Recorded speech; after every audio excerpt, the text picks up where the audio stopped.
आंबेगाव तालुक्यात मंचर शहरामध्ये माऊली ग्रुप गोविंदा पथकाने वायळमळा, अवसरी खुर्द यांच्या वतीने मंचर या शहरामध्ये 7 थरांची विक्रमी सलामी दिली।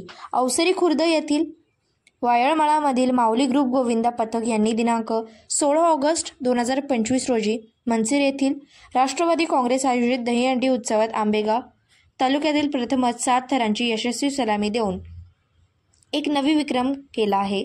या गोविंदा पथकाचे सर्व तालुक्यात कौतुक केले जात आहे। या गोविंदा पथकाचे सर्व सदस्यांना अवसरी खुर्दचे सरपंच श्री वैभव पोपटराव वायाळ, उपसरपंच श्री प्रवीण भोर व सर्व ग्रामपंचायत सदस्य यांनी शुभेच्छा दिल्या आहेत, अशी माहिती सरपंच श्री वैभव पोपटराव वायाळ यांनी दिली। अजिंक्य महाराष्ट्र सोबत मुख्य संपादक श्री संतोष लांडे।